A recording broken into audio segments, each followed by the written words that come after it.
Good morning student. आज मैं पढ़ाने जा रही हूँ क्लास 4 में सब्जेक्ट व्याकरण।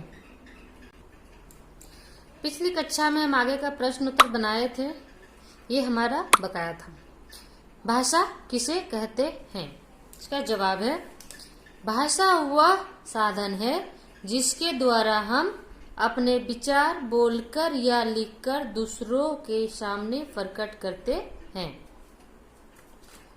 दूसरा प्रश्न है, मौखिक भाषा से क्या अभिप्राय है?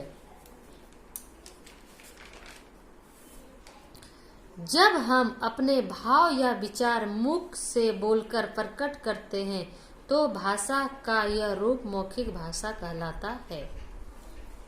थर्ड क्वेश्चन था, लिखित भाषा किसे कहते हैं?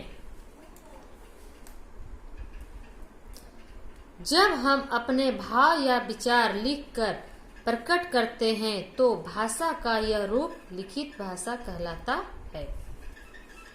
फोर्थ क्वेश्चन, बोली किसे कहते हैं? भाषा के क्षेत्रीय रूप को बोली कहते हैं। लिपि किसे कहते हैं?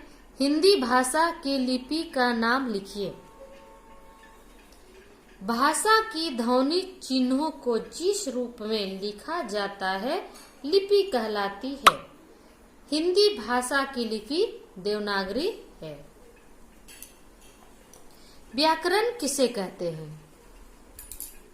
व्याकरण वह शास्त्र है जिसके अध्ययन से हमें भाषा के शुद्ध एवं अशुद्ध रूपों का बोध होता है। अर्थात हम कह सकते हैं भाषा वह शास्त्र है जिसके माध्यम से हम किसी भी भाषा को शुद्ध पढ़ना लिखना और बोलना सिखाता है। नेक्स्ट क्वेश्चन, लास्ट क्वेश्चन है, व्याकरण के कौन कौन से अंग हैं, वे इनके क्या कार्य हैं, लिखिए।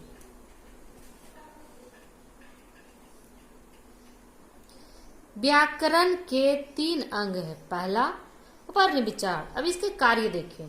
इसके अंतर्गत वर्ण, उनके उच्चारण व लिखने की विधि का तथा प्रयोग आदि पर विचार किया जाता है।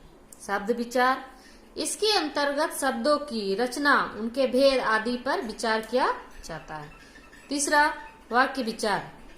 इसके अंतर्गत वाक्य के अंग तथा उसके भेद आदि पर विचार किया जाता है।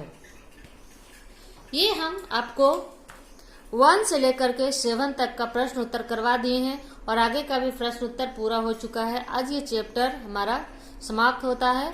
साथ ही साथ हमने सारा क्वेश्चन आंसर आपको करवाया जिसे आप अपनी कॉपी पर लिख कर करके उसे साथ ही साथ याद करते चलेंगे। Thank you.